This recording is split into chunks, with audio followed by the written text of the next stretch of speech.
Across the world, ancient mysteries are still waiting to be revealed.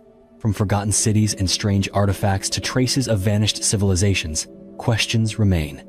Did our ancestors once possess technology far beyond our imagination?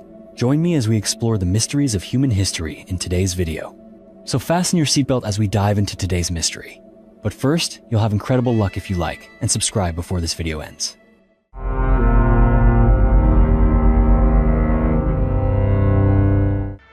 The Doomsday Prophecy from the tomb of Queen Khentkaus III. In the vast Egyptian desert, more than 4,500 years ago, the tomb of Queen Khentkaus III still lay quietly, hidden beneath the thick layers of sand built up over time. She was the wife of Pharaoh Neferfri, living during the Old Kingdom, one of the most brilliant and mysterious periods in ancient Egyptian history.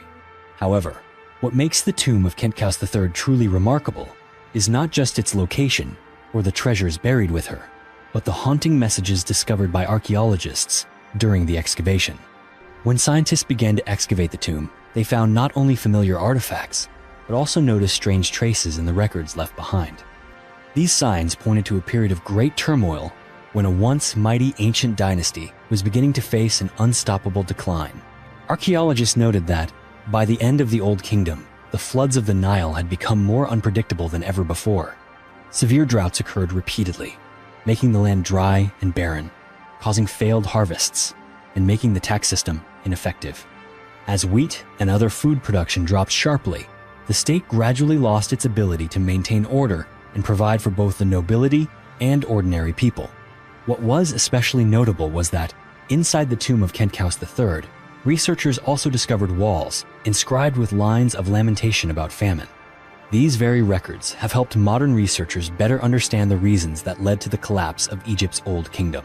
Professor Miroslav Barta remarked that the combination of climate change, prolonged drought, and internal conflict drove the Egyptian empire to the brink of collapse. In less than 2 centuries after Khentkaus III died, the flow of the Nile gradually dried up and the entire ancient Egyptian society fell into chaos, marking the beginning of the First Intermediate Period, a time filled with instability. Ancient nuclear catastrophe, Mohenjo-Daro. If you ever thought that destructive technology was only a story of the 20th century, take a moment to learn about Mohenjo-Daro, an ancient city of the Indus Valley civilization. Around 4,500 years ago, Mohenjo-Daro was a thriving metropolis, remarkable for its surprisingly advanced urban planning. The city featured straight roads, systematically organized residential quarters, intricate water channels, and especially vast public bathhouses.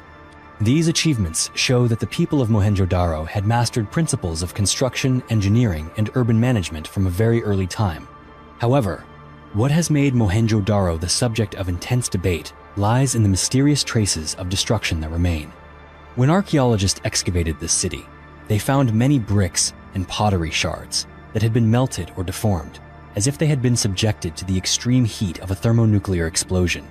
Even more striking, layers of ash with signs of radioactivity were recorded in many areas of the city. Particularly notable was the discovery of human skeletons that remained completely intact, as if the entire city had been wiped out in a single instant. Researcher David Davenport spent 12 years investigating this mystery and put forward a bold hypothesis. Mohenjo-Daro was once the victim of an ancient nuclear disaster. In his book Atomic Destruction in 2000 BC, he pointed out that material evidence such as melted bricks, radioactive ash, and undisturbed skeletons all matched the aftermath of an atomic explosion. Beyond the physical evidence, many scholars have connected this catastrophe to ancient Indian legends. In the epic Mahabharata, the Brahmastra, a weapon of unimaginable power, was described as producing a light as bright as 1,000 suns, burning everything in its path, and leaving lingering effects similar to radiation sickness. Some legends even mention victims losing their hair and nails, and water sources becoming contaminated, details that are eerily similar to the aftermath of a real nuclear blast. The story of Mohenjo-Daro also brings an unsettling connection to modern times. Robert Oppenheimer, known as the father of the atomic bomb, after witnessing the first test of nuclear weapons in New Mexico in 1945, famously quoted the Bhagavad Gita, "Now I am become death, the destroyer of worlds." Oppenheimer had a deep interest in Indian philosophy and legends, prompting many to wonder, did modern scientists unintentionally recreate a force that an ancient civilization once knew? Mausoleum of Halicarnassus, the great tomb of the Hellenistic age. If you visit the modern city of Bodrum today, once the site of ancient Halicarnassus on the shores of the Aegean Sea, you are standing on ground that once witnessed one of the most famous wonders of the ancient world, the Mausoleum of Halicarnassus. The story of this monument began around 350 BC, when this land was under the rule of the Persian Empire. At that time, Mausolus, a powerful satrap, decided to build for himself a tomb unlike any structure that had ever existed before. After Mausolus passed away, his wife, Artemisia II, continued the construction as a way to remember and honor her husband. What made this tomb truly extraordinary was not only its massive scale, but also the harmonious blend of three great architectural traditions: Greek, Egyptian, and Lydian. The most renowned architects and sculptors of the era were invited to Halicarnassus to take part in its design and construction. Two talented architects, Satyros and Pythias of Priene, created a rectangular structure with a solid foundation and a distinctive stepped pyramid roof. Atop the roof stood an enormous, intricately carved chariot statue drawn by 4 horses, symbolizing power and victory. Each side of the mausoleum was a true work of art, entrusted to 4 of the greatest sculptors of the time: Scopas, Leochares, Timotheus, and Bryaxis. They created reliefs and stone statues depicting gods, warriors, and vibrant mythological stories. Every tiny detail on these reliefs radiated sophistication and creativity, forming a symphony of art that was unmatched in the history of Western architecture. The Mausoleum of Halicarnassus, towering about 45 meters above the heart of the ancient city, stood as proof of the convergence of many cultures and humanity's desire for immortality. It became a symbol of power not just for Mausolus and Artemisia II, but also a testament to the creative force of the Hellenistic age, known throughout the world. Today, although only the foundations and a few large stones remain in Bodrum, the Mausoleum of Halicarnassus is still remembered as a timeless icon. It reminds the world of the dazzling development of ancient art and architecture, and of the creative spirit and ambition to push beyond human limits that existed thousands of years ago. The Red Queen, Mystery of the Mayas' Scarlet Queen. The story begins in 1994, when Fanny Lopez Jimenez, a young and passionate archaeologist, noticed a small crack on the stone steps of an ancient temple. Her attention to this seemingly insignificant detail set off a journey of discovery that led to one of the most important archaeological finds of the 20th century, the Tomb of the Red Queen. As the archaeological team carried out the excavation, they gradually uncovered a labyrinth of 3 interconnected stone chambers, all buried deep within the architecture of a Maya temple. The first 2 chambers contained only faint traces of ancient rituals, but the third held a tremendous secret. In the dim and solemn space, they discovered a large stone sarcophagus, its lid covered with bright red powder. When the lid was lifted, the archaeologists were astonished to find the remains of a noblewoman lying in silence amidst a thick layer of cinnabar. This mineral, once used by the ancient Maya in ceremonies associated with immortality and to signify supreme power, made the scene even more extraordinary. Beside the noblewoman's remains were incredibly valuable objects, reflecting the luxury and high status of the deceased. Everything, from the materials used to the careful arrangement, demonstrated the significance of the woman who had been laid to rest there. Yet, despite using a variety of modern analytical methods, scientists still have not determined the true identity of the Red Queen. She could have been a queen who ruled over Palenque, the wife of a famous king, or a powerful priestess holding the highest religious authority. The ambiguity surrounding her identity only adds to the allure of this mystery, because in Maya history, the power of noble women was not limited to family life but extended into politics and religious ceremonies as well. The first white men to reach the New World, Hernán Cortés and the Aztec Empire, in the spring of 1519, people living along the Mexican coast began to notice a strange sight on the horizon. They saw large ships with white sails, unlike anything they had ever witnessed before. As these vessels slowly approached the shore, the initial curiosity quickly turned into fear. On board were men with very pale skin, brown or blonde hair, wearing shining armor and carrying metal weapons that the natives had never seen. Even more astonishing were the giant 4-legged creatures, horses, as they would come to be known, because the Aztecs had never seen a horse in real life. Each hoofbeat sent up clouds of dust, creating an atmosphere filled with awe and dread. Leading this group of white men was Hernán Cortés, a Spanish explorer. When Cortés and his party set foot on land, they became the strangest visitors the Aztecs had ever faced in their history. With their unusual clothing, powerful weapons, and majestic horses, they seemed like warriors from a completely different world. At that time, a legend lived deep in the hearts of the Aztecs about the god Quetzalcoatl. According to the stories, Quetzalcoatl was the deity who brought knowledge, art, and creativity to the Aztec people. After a dramatic event, the god left his land and journeyed eastward across the ocean, leaving behind a prophecy that one day he would return. These tales had been passed down through generations and had become an inseparable part of Aztec belief. When news about the white men and their strange beasts reached the capital, Tenochtitlan, Emperor Montezuma II, was deeply troubled. Day after day, he received reports of mysterious weapons that made thunderous noises, of ships as tall as towers, and of people with strange powers. Montezuma did not know how to respond, haunted by the fear that this was the moment Quetzalcoatl would return, as foretold in the prophecy. Some accounts say that when Montezuma met Cortés, he was extremely respectful and welcomed Cortés as a god. Spanish records claim that Montezuma surrendered his throne, treasures, and even the power of the Aztec Empire to Cortés, believing it was a destiny set long ago. Whatever the reality, the way Cortés was received opened the way for the Spanish to move deep into the heart of the Aztec Empire with almost no serious resistance.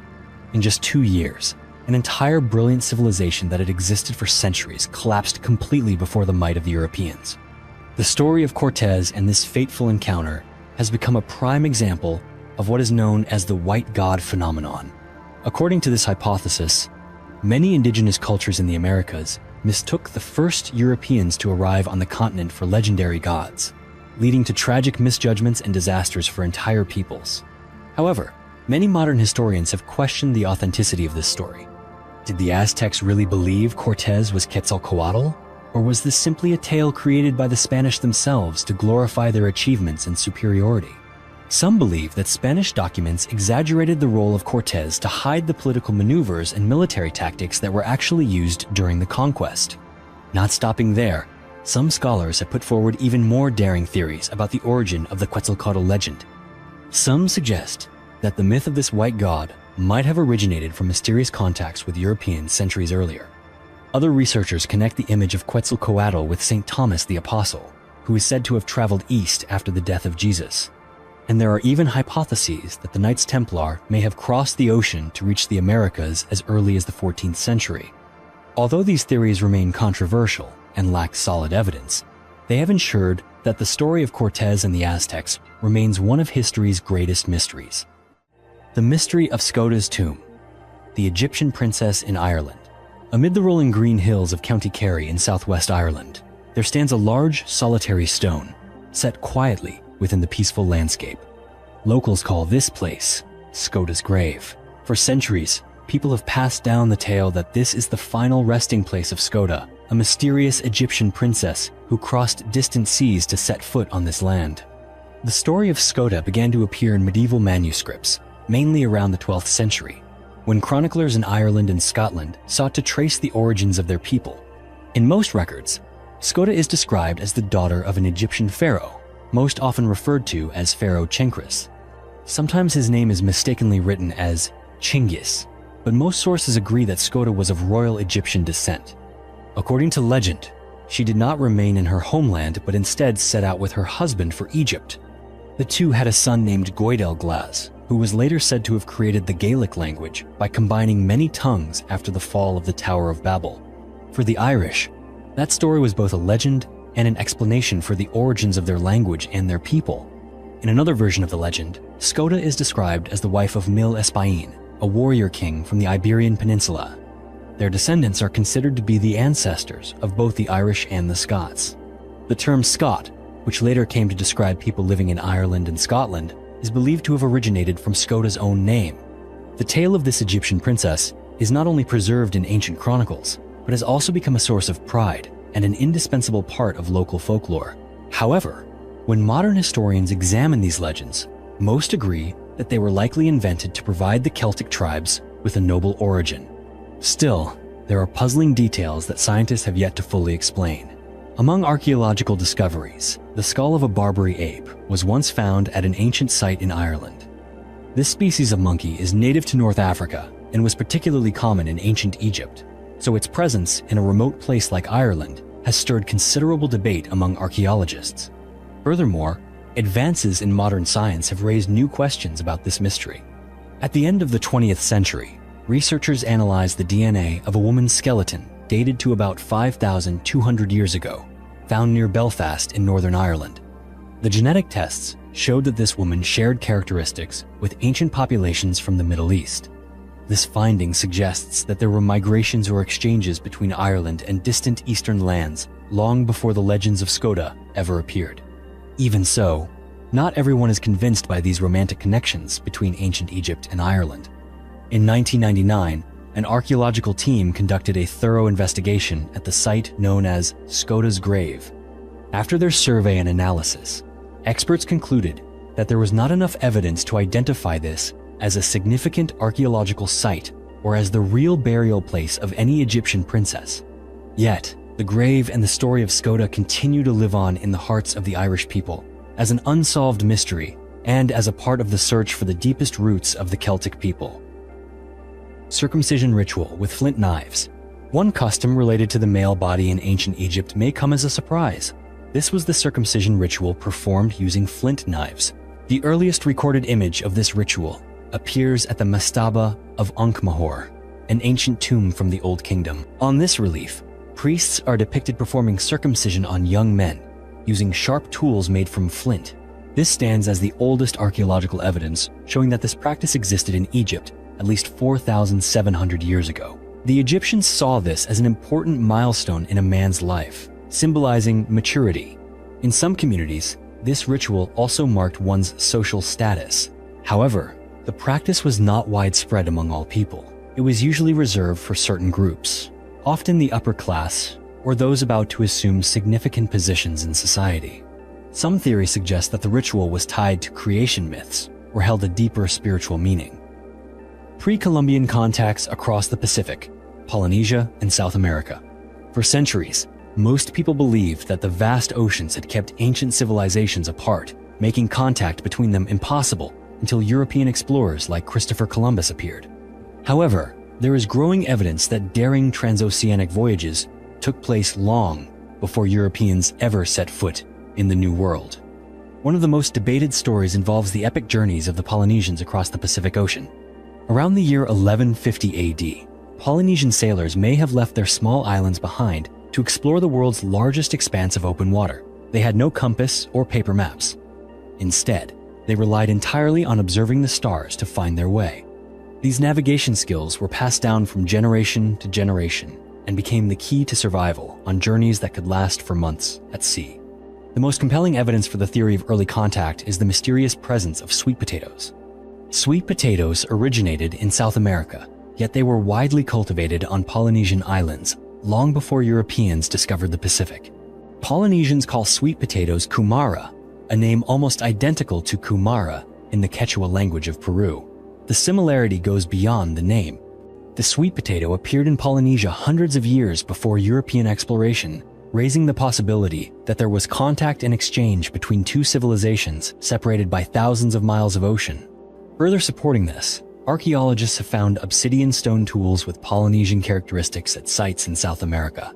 In the opposite direction, along the coast of Chile, scientists have discovered the bones of ancient Polynesian chickens. These rare physical clues suggest that Polynesians not only reached South America, but also brought their plants and animals with them. For a long time, many scholars dismissed this idea, arguing that the Pacific crossing was far too long for primitive wooden canoes. However, modern research has shown that Polynesian double-hulled canoes were extremely well designed for long voyages across the open ocean. Polynesian sailors could track the direction of ocean swells, the movement of clouds, and even the color of the water to determine their position. These skills allowed them to make journeys that Westerners once thought impossible. The greatest achievement of modern science is genetic analysis. When scientists conducted DNA studies on indigenous communities in Polynesia and South America, they discovered genetic exchange between the two groups. This means that before the arrival of Europeans, Polynesians and South Americans had already met and possibly lived and married together. These discoveries have changed the traditional view of world history. They show that ancient civilizations were not as isolated as we once thought. If Polynesian sailors could cross the ocean nearly 1,000 years ago, then human history surely still holds many other extraordinary stories that we have yet to discover. The Varangian Guard, Northern warriors in Byzantium. If you have ever pictured the ancient city of Constantinople, perhaps you imagine its dazzling golden domes, its formidable city walls, and crowds of people streaming in from all corners of the world. Yet one image that few can forget is the mighty imperial bodyguard of the Byzantine emperor, renowned throughout Europe as the Varangian Guard. In the empire's most glorious years, the Varangian Guard always stood out as a symbol of strength and unwavering loyalty. In the beginning, the Varangian soldiers were mainly Scandinavians. Their story began in 988, when Prince Vladimir of Kiev sought to strengthen his rule and forge a lasting alliance with the Byzantine royal family. To achieve this, he sent 6,000 elite Norse warriors to serve under Emperor Basil II. These warriors from the cold northern lands brought not only their physical might but also an indomitable fighting spirit, quickly becoming an indispensable force in the empire's fiercest battles. When Basil II faced bloody uprisings from rebellious generals and rival factions, it was the Varangian mercenaries who helped him crush the civil wars and restore order to the empire. For their great service, they were not only retained as elite guards, but were also trusted with the most crucial tasks. Many of them were even regarded as brothers in arms, standing by the emperor's side in the most perilous situations. Over time, the ranks of the Varangian Guard gradually expanded to include warriors from other parts of Europe. Anglo-Saxons, Germans, and Slavs all joined, forming a culturally diverse unit that nevertheless maintained a strong Norse identity. The signature weapon of the Varangian Guard was the long-handled axe, with its razor-sharp blade and sturdy shaft.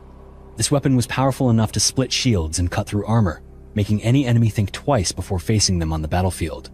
Watching these warriors standing guard by the emperor's throne, anyone could sense the awe and strength they exuded. After years of service in the imperial palace, some Varangian warriors returned to their Scandinavian homelands. They brought with them tales of adventure from the magnificent city of Eastern Rome, of heroic battles, glory, and loss. Many of their names were carved into ancient runestones, becoming legends in Norse folklore, reminding future generations of a time when northern warriors played a crucial role in the history of one of the world's greatest empires. William Adams, the Englishman who became a samurai in Japan. In April of 1600, a ship named the Leifde drifted into the southern seas of Japan after a long and tragic journey across the Pacific. When the ship finally reached the shores of Kyushu, it was little more than a battered wreck, with most of its crew dead or exhausted. Among the 24 survivors was an Englishman named William Adams, who had no idea he was about to become the most important foreign figure in early modern Japan. William Adams set foot in Japan at a time when Portuguese and Spanish missionaries had already established a presence in the country. However, he was entirely different from those who had come before, for he was a Protestant and carried no mission to convert anyone. The only things Adams brought to Japan were his knowledge of shipbuilding, navigation, and the latest military technology from Europe. This difference is precisely what drew the attention of Tokugawa Ieyasu, the lord who was on the verge of unifying all of Japan after decades of civil war. Tokugawa Ieyasu saw William Adams as someone who could give him a significant advantage in both technology and military strategy. For this reason, he decided to keep Adams in Japan and made him a close advisor in various fields. Adams began designing and building Western-style warships, training the Japanese in navigation techniques, and helping to upgrade the coastal defenses of the Tokugawa government. Thanks to Adams's assistance, Ieyasu gradually strengthened his naval power and limited the influence of the Portuguese and Spanish forces that were becoming increasingly active in Japan. By 1603, when Tokugawa Ieyasu officially became shogun and ushered in the Edo period, William Adams was granted an honor no foreigner had ever received before. He was made a Hatamoto, a samurai in direct service to the shogun, and was given land, a house, and 80 servants. Tokugawa even gave him a Japanese name, Miura Anjin, meaning pilot of Miura, linked to the region where Adams was granted his estate. Though he lived in glory and power, William Adams was never allowed to leave Japan. He spent the rest of his life in this country, married a Japanese woman, had children, and gradually became a part of local society. When the English first established diplomatic relations with Japan in 1613, William Adams played a crucial role in negotiating and signing trade treaties, but he still never returned to his homeland. In the end, he was remembered as the only Western samurai in Japanese history, a figure who inspired countless stories, novels, and even films in later generations. Dolmen de Menga, Stone Age wonder in Spain. In the region of Andalusia in southern Spain, among gentle hills and endless fields, there is an ancient monument that has quietly endured through the centuries. Its name is Dolmen de Menga. This is one of the most remarkable prehistoric sites in Europe, a testament to the talent and intelligence of the early communities who lived on the Iberian Peninsula more than 5,000 years ago. The story of Dolmen de Menga began in the early 20th century, when Armando de Menga Maris, a local landowner, was digging the foundation for a small building on his land and unexpectedly struck large stones buried deep underground. Not long after, he realized these were not just ordinary stones, but could be part of an ancient structure that had been hidden for ages. This discovery quickly caught the attention of archaeologists, and in 1924, German archaeologist Hugo Obermeier came to conduct the first comprehensive excavation here. When Obermeier and his team removed each layer of earth and stone, they discovered a scene that was both mysterious and impressive. 8 sets of human remains, buried in the fetal position, each carefully placed in the main chamber of the dolmen. Around them were stone knives, ceramic cups, and precious fossil fragments. These burial objects tell the story of an ancient culture that cared about funeral rituals and also created sacred symbols tied to the cycle of life. Architecturally, Dolmen de Menga is a massive structure, with a corridor over 20 meters long leading straight into the main burial chamber deep underground.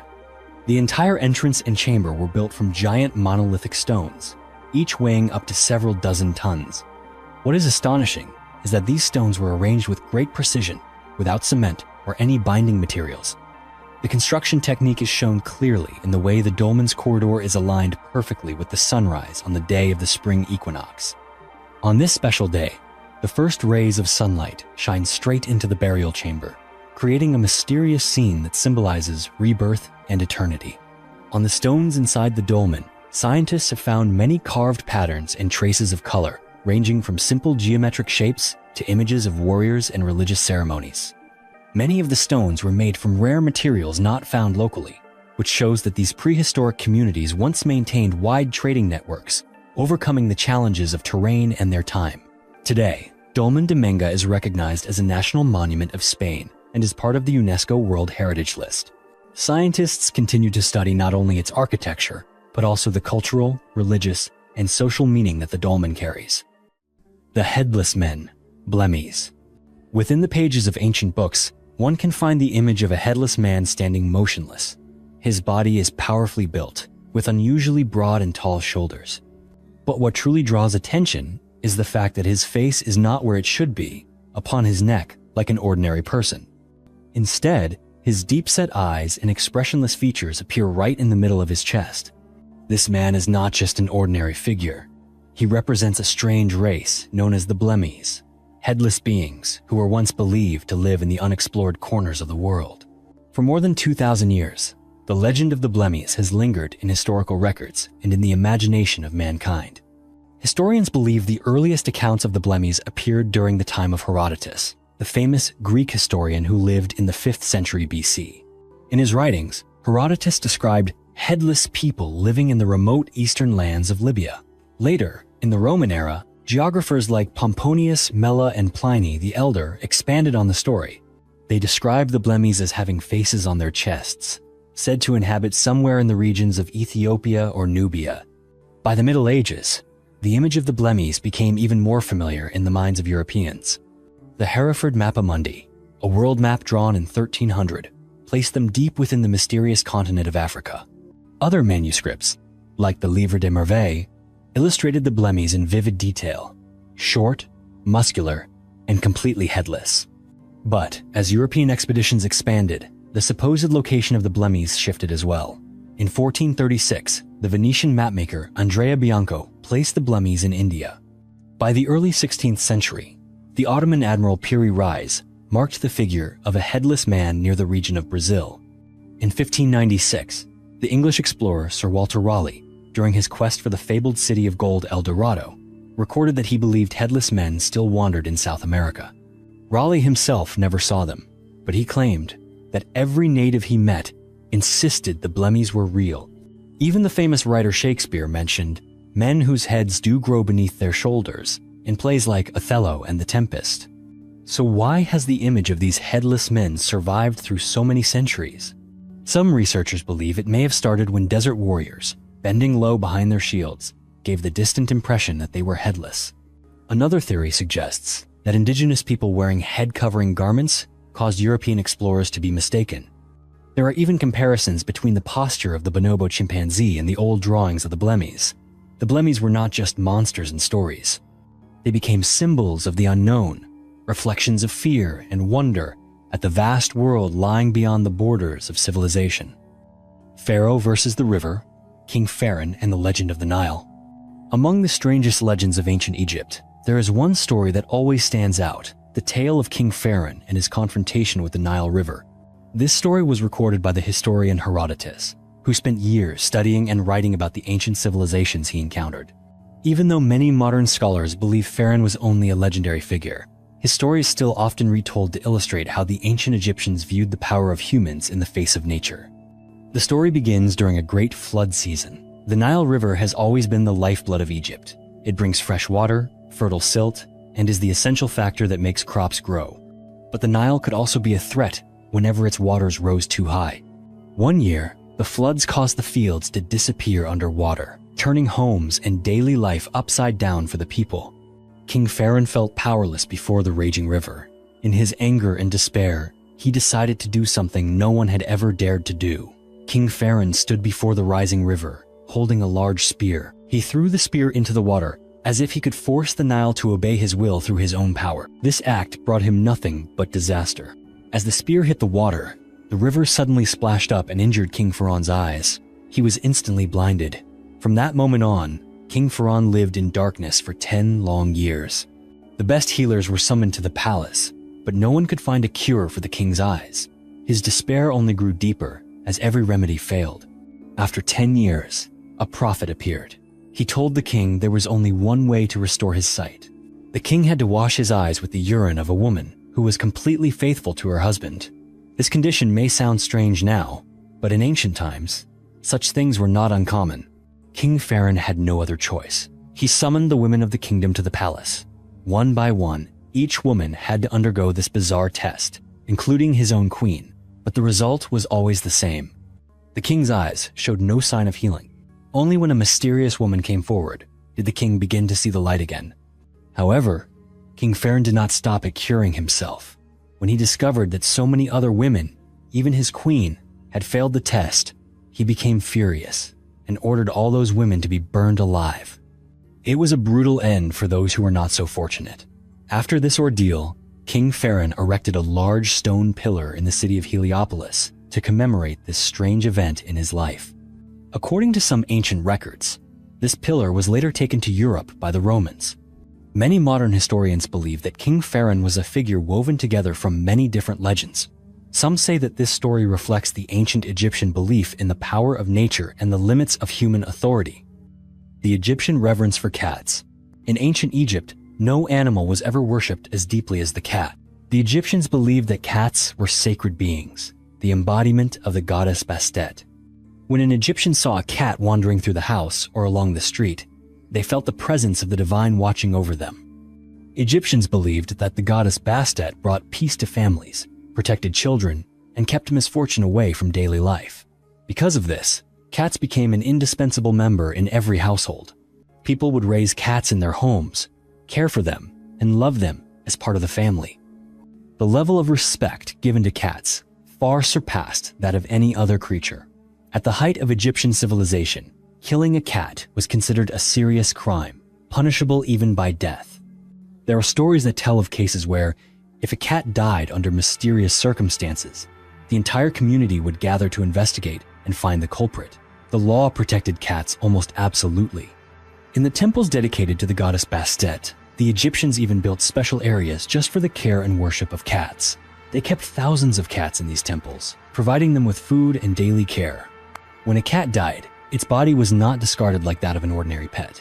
Instead, elaborate funeral rites were held. Cats were carefully mummified and buried with precious items.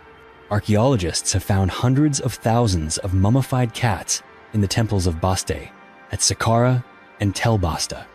The Egyptians' reverence for cats became so famous that it turned into legend in the history of the ancient world.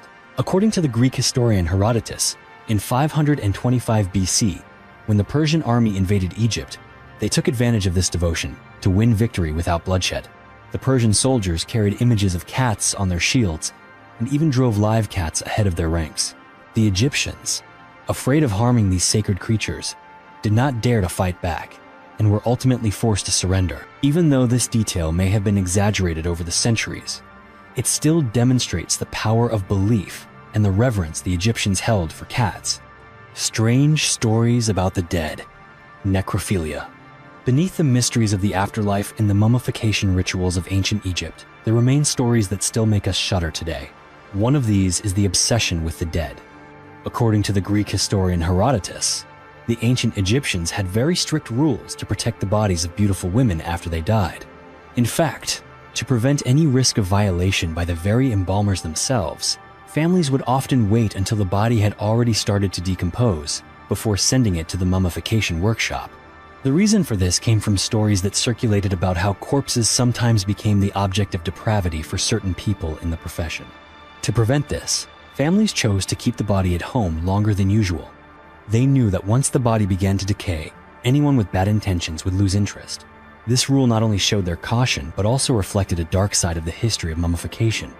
Stories of necrophilia are not limited to Egypt. In ancient Judea, King Herod was known for his obsession with a beautiful woman he had once loved. When she died, the king did everything he could to keep her body with him for years, and some even rumored that he preserved his lover's corpse in honey for 7 years, just to satisfy his strange feelings. Ancient South American cultures, particularly the Moche civilization, also left traces of this phenomenon. Archaeologists have found ceramic pieces depicting human skeletons interacting with the living, though no one knows for sure whether these images were ritual symbols or a reflection of a real custom that once existed. Even medieval Europe was not free from eerie tales about the dead. During power struggles and religious conflicts, many rival groups accused each other of necrophilia, using it as proof of their opponent's moral corruption. These accusations not only aimed to destroy reputations, but also heightened the fear and obsession of an entire era. For thousands of years, from ancient Egypt to distant cultures elsewhere, the obsession with the dead and the taboos that surround it had become an inseparable part of human history. The origins of the Hyksos, foreigners who ruled Egypt. For centuries, history books have often described the Hyksos as brutal invaders who conquered and ruled the land of Egypt by force. However, recent archaeological discoveries and modern research have gradually shed light on the true origins of this people, revealing a story far more complex than the old legends we have long believed. Modern scientists have carried out a groundbreaking study at Tel El Daba, the ancient capital of the Hyksos in the Nile Delta. Here, they collected and analyzed the teeth of 75 skeletons, representing many generations of people who once lived in this area. By examining the ratios of strontium isotopes, researchers discovered that most of those buried at Tel El Daba were not born in Egypt. They came from various regions of the Near East, such as what is now the Levant. What is especially interesting is that the migration of the Hyksos did not happen all at once, nor was it a massive wave of invasion as many have imagined. Instead, scientists found that these foreigners arrived in Egypt in small groups, gradually integrating into the local society over many generations. They started families, took part in economic and trade activities, and over time became an essential part of the native community. As years passed, some Hyksos families, thanks to their wealth, networks, and organizational skills, rose to positions of leadership and ultimately took power, founding the Hyksos dynasty in Egypt around the 17th century BC. This discovery not only changes how we view the past of ancient Egypt, but also shows that history is always more diverse and complicated than what is usually told.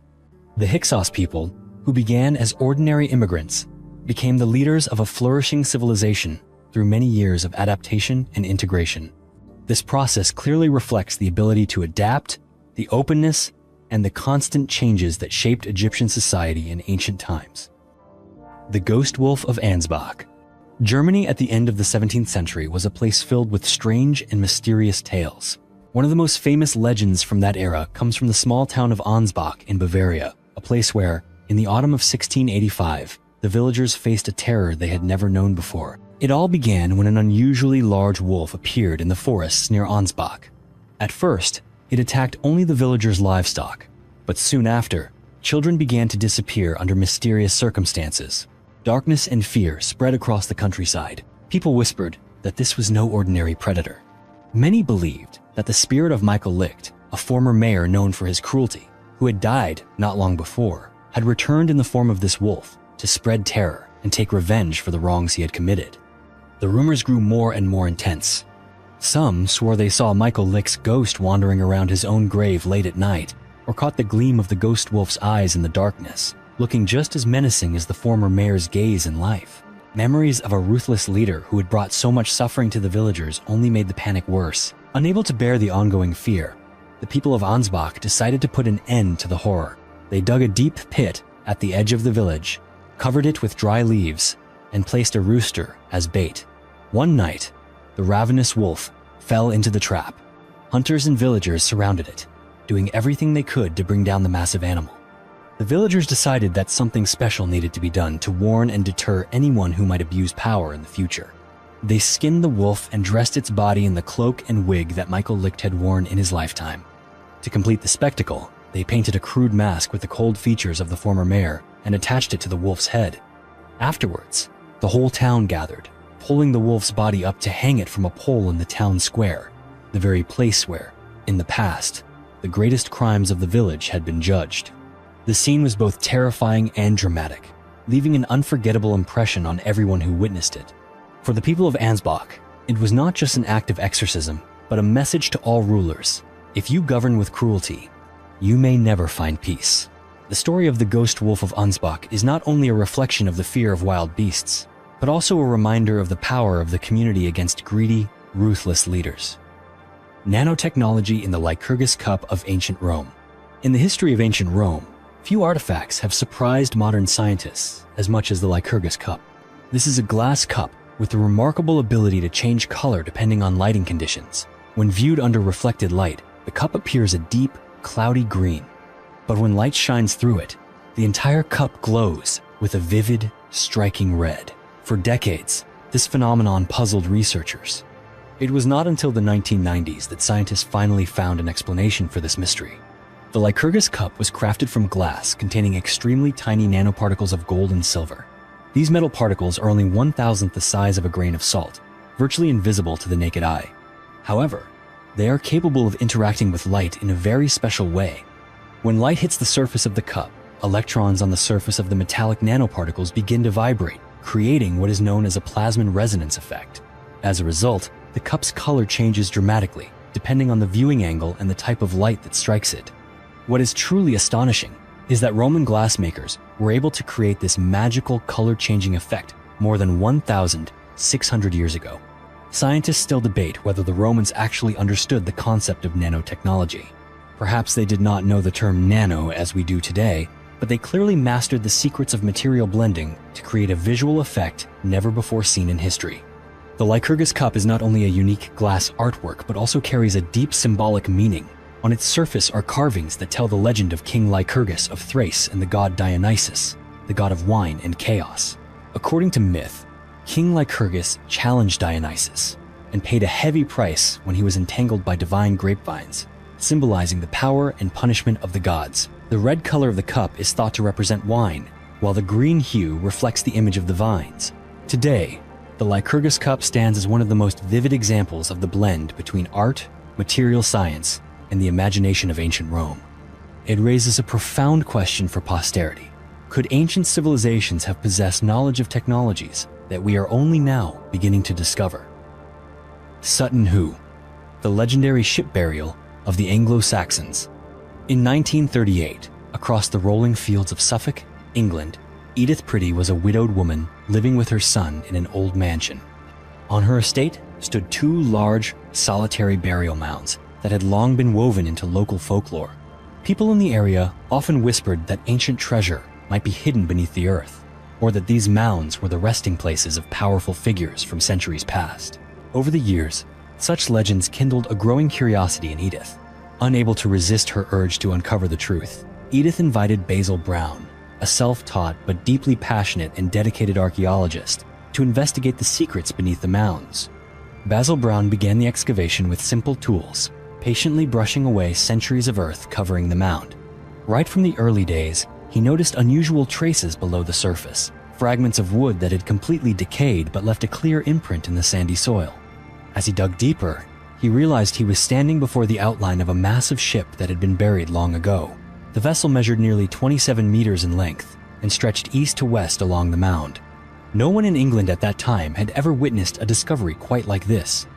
After days of meticulous work, Basil Brown and his team unearthed the entire hull and ventured inside. Within the ship, they found countless precious artifacts placed alongside the remains of a significant individual. Among these was a slender lyre, perhaps once filling royal halls with ancient music.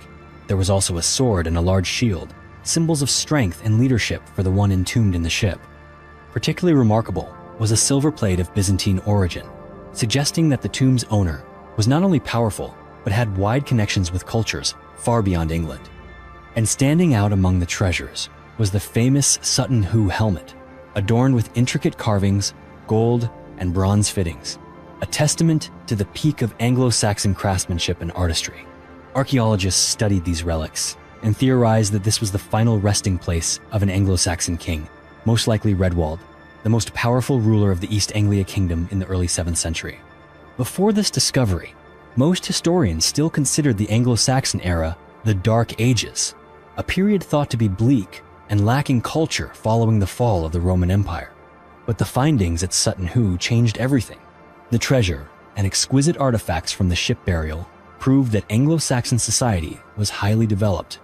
They traded with distant lands, created magnificent works of art, and held elaborate burial rituals for their nobility. Today, the treasures from the Sutton Hoo ship burial are carefully preserved and displayed at the British Museum. They stand not only as evidence of the Anglo-Saxons' wealth and craftsmanship, but also as a gateway for us to look back at an age once forgotten. This discovery rewrote history, making Sutton Hoo a symbol of the revival of learning and artistry in what was once thought to be England's darkest age. The advanced dentistry of the Maya. When people think of the Maya civilization, most immediately picture ancient pyramids, massive stone statues, or the mysteries of astronomy they left behind. But few realize that the Maya were also masters of dentistry and oral care. Thousands of years ago, they developed a remarkably sophisticated and scientific method of dental adornment that still amazes researchers today. The Maya did not simply protect their teeth. They elevated dental decoration to a unique art form. They selected famous gemstones such as jade, turquoise, gold, and hematite to be affixed directly onto the surface of the teeth. These stones were meticulously cut to fit the shape of each tooth, creating a dazzling smile that drew the attention of anyone who saw it. The practice of inlaying gemstones wasn't limited to royalty or the nobility, but was popular even among commoners. At the height of Maya civilization, a sparkling smile became a symbol of confidence, health, and social power. Everyone aspired to have beautiful teeth adorned with gemstones as a way of affirming their personal status. One aspect that particularly impresses modern scientists is the adhesive used by the Maya to attach the stones. Unlike ordinary glues, the Maya's dental adhesive was crafted from tree resins, combined with minerals and medicinal plant extracts. This compound was exceptionally durable, keeping the gemstones firmly attached for thousands of years without coming loose. Moreover, its natural ingredients had antibacterial properties, helped prevent fungus, and reduced inflammation very effectively. This kept the mouth clean and protected against gum disease and tooth decay. Some ingredients even helped freshen the breath with the scents of local herbs. The Maya's technique for drilling holes in teeth was another remarkable achievement. They used extremely sharp handmade tools, capable of drilling tiny holes in the teeth without causing pain or damaging the inner pulp. Maya dental artisans had a clear understanding of dental anatomy and knew precisely which spots could be drilled without serious harm. The process required patience, skillful hands, and a deep understanding of oral health. Archaeologists have uncovered numerous Maya skeletons with gemstone inlaid teeth still intact, proving the quality and durability of this ancient technique. Among them, one of the most famous cases is King Pakal the Great of Palenque. Although he lived to be 80, examination of his remains revealed that his teeth showed almost no signs of decay or tooth loss. This confirms that the Maya not only beautified their teeth, but also kept them healthy throughout life. Perhaps most fascinating of all, dental decoration with gemstones wasn't just for the wealthy or the elite. It became a custom embraced by the entire Maya community. Whether man or woman, old or young, everyone could take pride in a distinctive, individual smile. Oral care was considered an important part of daily life. People regularly cleaned their teeth, polished the gemstones, and if a tooth was decayed or damaged, it would be extracted promptly to prevent health issues. Looking back, Maya dentistry stands out not only for its aesthetics, but also for its advanced medical approach.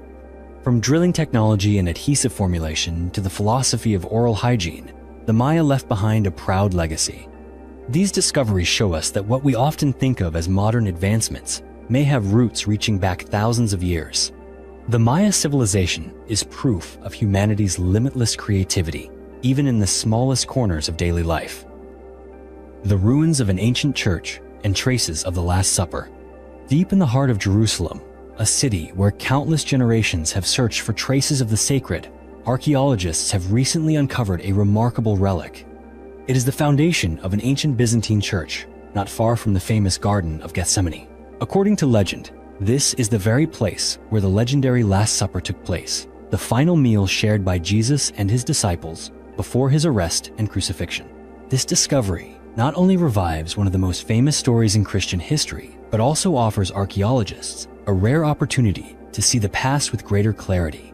This Byzantine church is thousands of years old and was once a pilgrimage site for generations of worshippers. During the excavation, researchers uncovered remaining architectural details, solid stone walls, finely crafted floor tiles, and fragments of mosaics featuring intricate patterns and ancient Greek inscriptions. These designs depict scenes of sacrifice and salvation, reflecting the deep faith of the earliest Christian communities in the Holy Land. Another notable discovery is a Jewish ritual bath, known as a mikveh, constructed right next to the church grounds. Traditionally, the mikveh is used for purification before major religious rituals or events. Its presence at this site indicates that the area around the church was once an important religious center where different faith communities converged. According to archaeologists, this mikveh may have served workers from nearby olive oil and wine presses and is closely linked to biblical traditions surrounding the final days of Jesus. Remarkably, several carvings and architectural symbols found here relate directly to the image and life of Jesus. Some fragments depict his sacrifice, his compassion, and the final moments of his earthly life. Every line etched in stone, every weathered wall, bears the imprint of those who built, prayed, and lived through the tumultuous chapters of history. To this day, experts have yet to pinpoint the exact location of the Last Supper described in the Bible.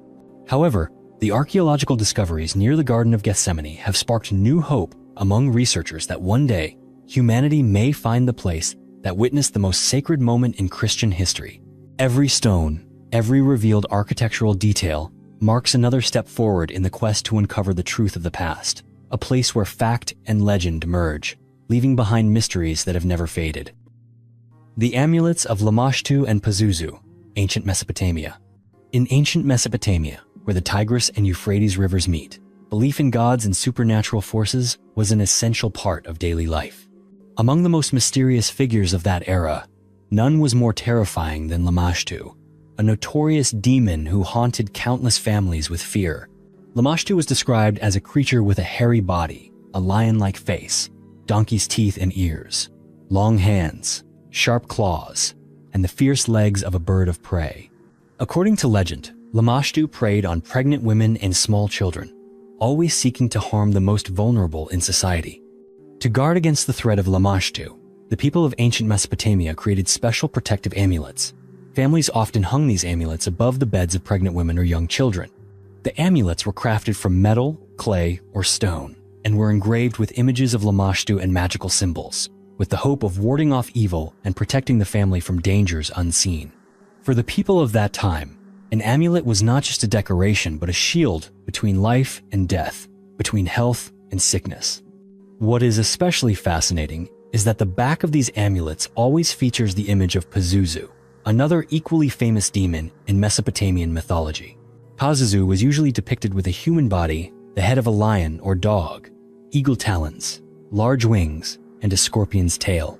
Pazuzu was the god of the fierce winds, bringing storms and sometimes causing drought and disease.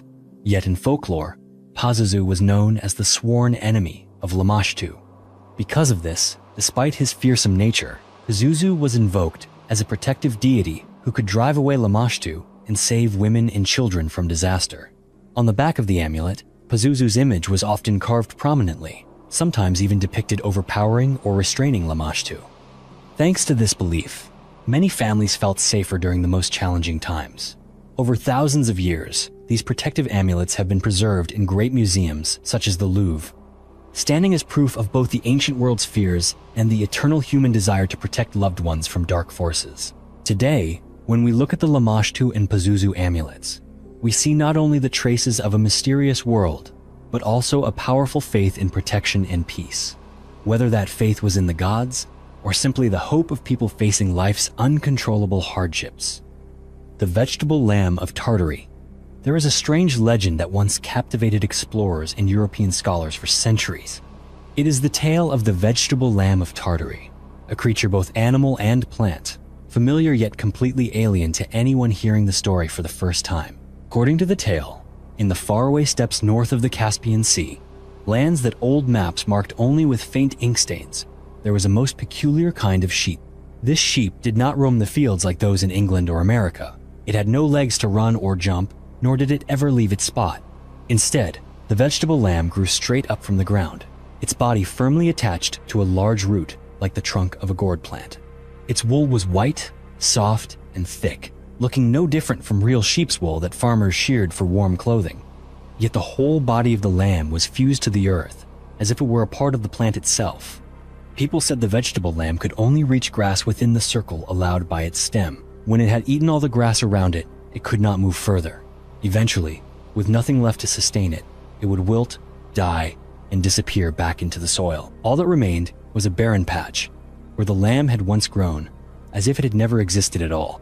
The story of the vegetable lamb appears in many ancient books, under various names. Some called it the vegetable lamb of Tartary, others the Scythian lamb, or Baramets. For centuries, scholars debated whether it was a real creature, a wonder of nature, or simply the invention of fanciful storytellers. The origins of this legend may trace back to distant ancient journeys. In the 5th century BC, the famous historian Herodotus wrote that, in India, there were trees bearing fruit with fibers softer than any sheep's wool he had ever known. When these tales reached Europe, they sparked the imagination of many. Later, the botanist Theophrastus, a student of Aristotle, also described unusual plants, and the Greek word melon, meaning both apple and sheep, only added to the confusion. By the Middle Ages, the story became even more fantastical. In John Mandeville's famous 14th century travelogue, he spoke of giant gourds which, when split open, revealed a living lamb inside. Other versions describe the lamb growing on a tall stalk, connected by an umbilical-like cord, able to live only as long as the grass around it remained green. The herbalist, John Parkinson, in the 17th century, claimed the lamb would only detach from its stem after it had eaten all the grass nearby, and would then die of hunger or be devoured by wolves. During the Renaissance and modern times, many naturalists tried to prove or disprove the vegetable lamb's existence. The philosopher Francis Bacon, in his early 17th century work, Silva Silvarum, wrote that he did not believe the legend, but specimens still appeared in England. A cloak said to be woven from vegetable lamb's wool was presented to diplomat Richard Lee and later preserved at the famous Bodleian Library in Oxford. In 1698, the renowned naturalist Sir Hans Sloane personally examined a vegetable lamb at the Royal Society in London. On close inspection, he found the specimen was really the rootstock of a Chinese fern, with fibers as soft as real sheep's wool. Other botanists, like Engelbert Kampfer, believe the legend originated from Central Asian and Chinese practices of harvesting wool from unborn lambs, which was the softest and finest. Even with reasonable explanations, the legend of the vegetable lamb never faded. In 1887, the naturalist Henry Lee declared that the true origin of the story was a misunderstanding by Europeans upon first encountering the cotton plant. To someone who had never seen cotton, a plant producing fluffy, white fibers as thick as sheep's wool was truly incredible. Today, as technology allows humans to create strange hybrids, artificial foods, genetically modified crops, the story of the vegetable lamb of Tartary feels closer and more fascinating than ever. Perhaps the line between animal and plant, between fact and legend, has never been as clear-cut as we imagine. And sometimes, it is those very impossibilities that spark the imagination and dreams of countless generations. The Great Dismal Swamp, sanctuary of America's runaway slaves. Straddling the border between Virginia and North Carolina, the Great Dismal Swamp was once a vast, wild expanse, covered in dense forests and winding channels.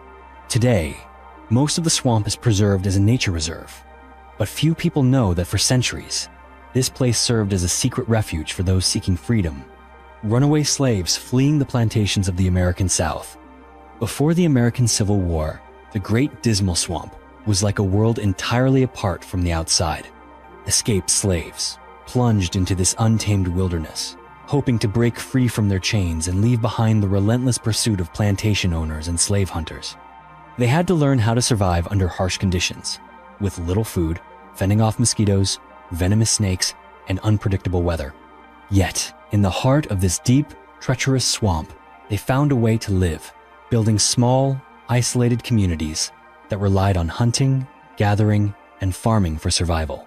For many, life in the swamp was a return to the Stone Age, where everything had to be made by hand just to endure. Archaeologists today still face enormous challenges studying these communities. The Great Dismal Swamp's rugged terrain and year-round marshy soil make excavation incredibly difficult. Most of what scientists find are stone tools, broken pottery shards, sometimes axes, arrowheads, or traces of simple wooden shelters. Rarely do they uncover clear evidence of permanent dwellings or personal belongings of those who once hid here. Moreover, the history of the people who lived in the Great Dismal Swamp is almost entirely unrecorded. There are no diaries, no letters, no personal memoirs. All that remains is passed down through oral tradition, through the memories of descendants or vague stories in later books and newspapers.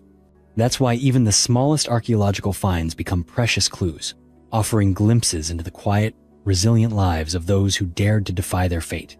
Today, when you walk into the Great Dismal Swamp, you can feel the silence, the wildness, and the sanctity of this land. Beneath ancient trees and calm waters, the story of runaway slaves searching for freedom still echoes. It stands as a testament to the enduring will to survive and the unquenchable thirst for liberty in American history. A history preserved in the silence of the earth, the water, and the nameless people who once lived and struggled in this remote wilderness. Thank you for staying with us until the end of today's video. Was there something that caught your interest or made you want to share your thoughts? Don't forget to subscribe to the channel and turn on notifications so you won't miss any of our upcoming stories. We'll see you in the next video.